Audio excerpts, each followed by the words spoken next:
nan gidan TV mu mai suna Muryar Matasa Online TV.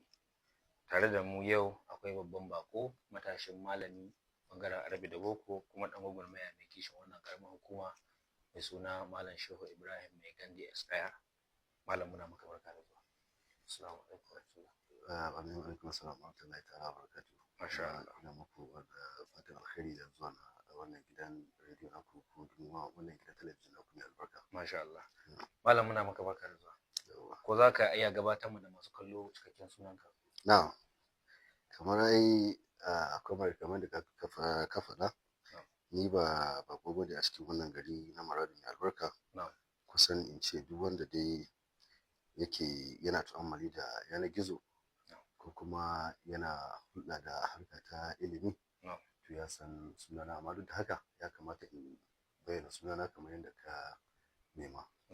Daga farko sunana Shehu Ibrahim Mai Gandi Meju. Wannan shine sunana. Malam Shehu Ibrahim Mai Gandi na biyu, yau kaka a Muryar Matasa, me yake tafi da kai? Alal hakika comrade, abin da ya kawo ni wannan gidan talabijin naku mai albarka, na zo ne domin isar da wani sako da korafi akan wani sha'ani da ya dame mu a cikin garin Maradi, kudancin Maradi local government Italy, wanda ya shafi sha'anin fire service ko? Motocin kashe gobara. Da kuma ita kanta ofishin na kashe gobara. Da kuma abin da ya shafi al'amuran da ya kamata a yi domin ganin wannan sekta ta ci gaba. To malam, a daidai wannan gaba da ka zo da korafi akan hukumar 'yan kwana-kwana ta wannan karamin hukuma, wannan korafi naka zuwa ga suwa ne? To, wannan korafi nawa kusan ya shafi kowa da kowa, musamman dai ma zan fara daga ita gwamnatin jiha har zuwa gwamnatin karamar hukuma ta Maradi local government, sannan da duk wani mai ruwa da tsaki, ya Allah ɗan kasuwa ne, mai kuɗi ne, ko kuma ɗan siyasa ne, ko kuma mu ma kamar matasa akwai rawar da za mu iya takawa a cikin samun ko kuma a cikin ganin wannan sekta ta fire service ta samu ingantaccen zama a cikin wannan gari na Maradi. To me matsalolin da suke fuskanta da aka yanke ya kamata a zo a kan korafi? Abinda ya ƙara encouraging ɗina na in zo in isar da wannan korafi, in ban manta ba yau kusan wata 3 zuwa 4 haka, akwai wani ibtila'in gobara da ya same mu, musamman ya sami ɗaya daga cikin abokan da nake tare da su, wanda yake ina tare da shi kud da kud. So very unfortunate, lokacin da wannan lamari ya faru, mun yi contacting na fire service, ne ake ce mata hukumar kwana-kwana a Hausance kenan. Ai hakuri, ina dan rashin bada cikakken bayani da Hausa. Na'am. So abinda yake da bacin rai wannan lokacin, ana hakika gaskiya su jami'an sun yi kokari, saboda muna faɗa musu suka zabura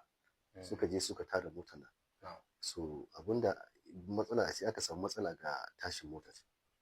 Wallahi da ke ta tashin motar nan. So bayan tashin motar sai suka kama hanya suka tafi wurin nan. Wallahi ina gaya maka, suna isa ba su ida dangane inda motar ta tashi ba. Kawai motar nan sai ta tsaya. Ta yi tsayanta. Aka samu matasa suka yi turi da ƙyar ta isa. Kuma wuta tana nan tana ci. Wuta tana nan tana ci. To daga ƙarshe, ko da aka samu ta isa wurin, kuma wani abun takeici, ƙarfin motar ba zai iya pumping na ruwan, pressure ta yi kaɗan wanda zai sa ruwan su isa inda ake so. A takaice dai motar ba ta da lahiya. Motar ba ta da lahiya kenan a takaice. Na'am, wannan shine. To bayan haka ana nan kuma sai wata wuta ta sake tashi. Wannan wurin nake gaya maka, kusan ko da aka hamo, wallahi ina gaya maka ko hankici ba kai shi gidan. Kuma a gidan irin wannan matsalar dai tana nan. Shine komi da komi ya canyi a gidan, amma saboda ni babu ingancin wannan motar da za ta je ta yi wannan aikin a samu sauki. An san shi lamari na ubangiji in ya kawo shi babu yanda za a yi. Allah shi ke kawo komi, haka shi yayi ciwo kuma shi yayi magani. To don haka idan da an san cewa Allah ya kawo, amma kuma da a ce mota tana functioning well, so definitely za a dan samu saukin ita wannan gobarar ta faru lokacin. Haka kuma in ba manta ba nan layin daji Maradu wani wata shi a ce dake nan Maradu layin daji akwai gidan wani matashi shi ma da wuta ta shafa kaga ma yana kusa ga ofishin nasu na su titi ɗaya raba to amma ko da aka zo shi ma the same thing motar bata iya kawo wurin ba har wuta ta ci ta can so abin da ya zaburar da ni wannan na baya bayan nan akwai gidan wani babanmu da ke nan bakin kasuwa Muradu ina ce mashi baba Muhammadu NPI so haka wuta ta tashi shi ma wallahi tallahi Allah da ya tsare ma da rani so wannan shi ba a mai attention ba saboda motar ba ta aiki gaba ɗaya ba ta aiki gaba ɗaya so kaga irin wa'annan yana ɗaya daga cikin abin da suka zaburar da mu suka sa cewa ya kamata mu yi kira na yi kiran daga farko ta Facebook handle ɗina kuma before yin wannan kiran akwai ɗaya daga cikin waɗanda suke kusanci da shi local government chairman shugaban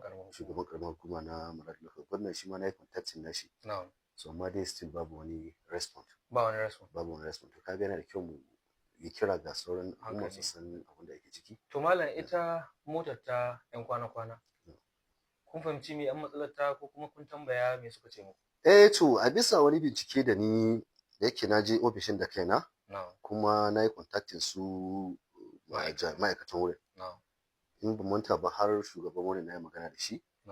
in ji me ke damuwar motocin nan kuma me za mu iya yi idan abin da za mu iya ne da kanmu mu yi idan abin da za mu je mu nemi taimako ne mu je mu nemi taimako a kai so da ke tambayar su sai suka ce man ɗaya mota da yake motocin guda biyu ne da kasani ɗaya tana fuskantar matsalar clutch just clutch wannan clutch mota shi kawai ne problem ɗinta ta biyun kuma tana buƙatar starter wurin tashin ta sai nake tambayar ɗaya daga cikin ma'aikatan wurin nake cewa so amma ina jin abun nan suna da tsada ne kayayyakin ko yace wallahi shi clutch nan kwata-kwata bai zai wuce cin abin da ya kai 50,000 zuwa 70 ba 50 zuwa 70 bisa ga abin da suke son su yi a sa ga motar shi kuma wancan gaba ɗaya all in all bai wuce 250 zuwa 100 a gyara su gaba ɗaya wancan dai hasta da dai yanzu da ita guda kwata-kwata ba duka 100,000 zuwa 500,000 sun gyara motocin kuma sun dawo well function duka ina maka magana an kure kenan so idan ma aka ce za a yi abin yanda motocin suke bukata ba za su ci cin 100,000 wannan shi kuma gashi muna lokacin bazara wanda gobara tana kama ai in baka manta ba shi yasa na ce maka yana ɗaya daga cikin abin da ya zaburar da ni saboda yanzu lokaci ne na hunturu kowa ya san da ake iya samun outbreak anytime mutanen karkara muke akwai mutanen da suke amfani da kara kwarai sannan kuma akwai hakukuwa da sun riga sun bushe so on that base zaka ga anytime wuta tana iya tashi so kaga idan wuta ta tashi kuma babu mu da essential ruwan da za a kashe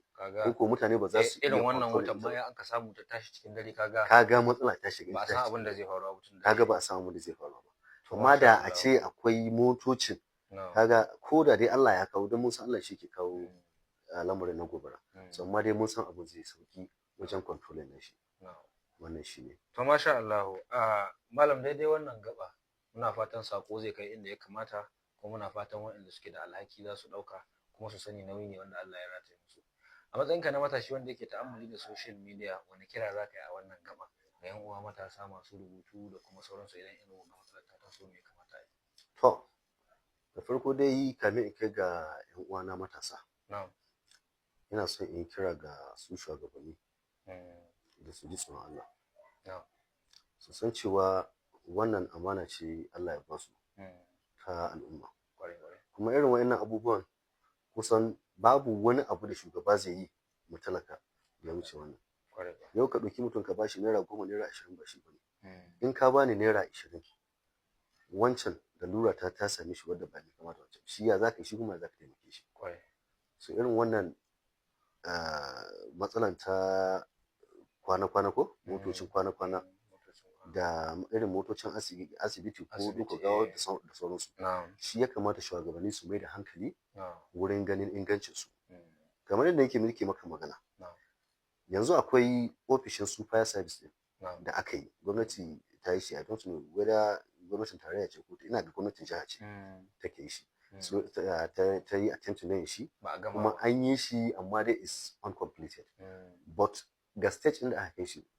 tun wancan lokacin da an ce an yi kokari an ci gaba da shi da yanzu an gama shi, kaga abu ne da ya kamata a ce an yi kokari an gama shi domin su wa'annan ma'aikata na kwana-kwana su koma wannan permanent size na su yawa da ɗaya kenan. Na biyu game da su gyaran motocin yana da kyau, ba na tunanin cewa kamar ma yadda nace daga farko a ce sai gwamnatin tarayya ta zo ta yi wannan aikin. Dalilin na cewa haka ku shine zunzurutun kuɗi gwamnatin tarayya ta saka su wa'annan motoci, da za a faɗa maka nawa an ka kashe ga kowace mota wallahi za ka sha mamaki. Mota guda daga cikin su inda za ka san nawa an ka kashe wurin sayan su wallahi za ka sha mamaki. So in dai haka gwamnatin jiha za ta iya sayo wa'annan motocin domin amfani al'umma, ita gwamnatin karamar hukuma wadda take ita ce kusa ga al'ummarta to me take yi, sannan abun nan nawa yake ne wanda kusan yana iya cewa ma ita wagga hukuma ce wanda dole ana yi mata da kasafinta, wanda dole akwai shi ai kula da shi all security sectors ana yi ta musu da kasafin su, kuma ita wannan hukuma ta kwana-kwana tana ciki, to kaga ya kamata a ce ana ba su muhimmanci, wannan siye din da ya kamata a ce ana ba su kasance ana ba su shi. Wallahi ina faɗa maka comrade Hazim, idan zaka ji ma wani abun ban takeici ne game da wani abu da ya da su masu ta'ammali ko kuma masu kula da abubuwa so kaga wannan ba daidai bane, yana da kyau a gyara to kuma ba local government chairman ɗaya ba tun kama daga shi gwamnan jihar ta Zamfara har kawo wa 'yan majalisunmu da makamantansu, duk wanda ya ji wannan kira namu to muna roƙo gare shi da taimaka a duba muna a gyara mu wannan zaɓen su dai muka yi kuma mun zaɓe su ne dai irin wannan ayyuka, to idan ba su yi ba za mu ci da musu ba saboda suna gaban mu, to amma akwai matakan da zamu ɗauka. Ina kira gare ka da ni da shi da kowa mu taru mai mukan aikin wannan shine matakin da ya kamata mu ɗauka idan har hukumomin gwamnati ba su kula da mu ba, wannan shine gaskiyar magana. Sannan bayan wannan kira da kace ga matasan mu ya kamata su fahimci cewa yanzu al'amura sun canza, duniya koyaushe tana canzawa, kuma muna cikin irin abin da ake kira global world yau, so abin da ake nufi da wannan kasancewa duniyar dunkule take, duk abin da ka yi to duniyar ta sani saboda tana gani saboda dunkule take, so duk abin da za ka yi matsayinka na akili kuma mai fikira da fasaha yana da kyau ka tsaya ka yi abu mai kyau mai muhimmanci wajen harkar rubuce-rubucenka, gar ka yi abin da zai sa ka ci zarafin wani ko ka munana ma wani, amma kuma ba zai sa ka hwasa faɗin abin da kake ganin ya dace ba ne, ci gaba ne ga al'umma. Irin abin da wasu matasa suke yi suna ganin kana ganin da ake ga social media, wani ya tabbatar da cewa wani ɗan siyasa bai abu ba ƙarya ce sai ya zo rubuta, ya mace da cewa Allah zai tambaye shi akan wannan abu, kuma ya mace da cewa akwai haƙƙi na ƴan uwan shi talakawa na cewa an yi wannan abin face kuma ba a yi shi ba. Sani sauran nake kira ga ƴan uwana matasa da su jajirce kuma su dubi Allah, su dubi al'ummarsu, su dinga rubuta abin da yake shine daidai, kuma a dinga kira ga duk wata harka ta ci gaba, musamman wannan gari namu na karamar hukumar mulki ta Marada. Wannan shine kira na ga matasa. To malam muna godiya, masu kallo da sauraro a nan muka kawo ƙarshen shirin mu tare da ni Comrade Hazim daga gidan TV Muryar Matasa mai taken gaskiya da gaskiya. Malam muna godiya da zuwa.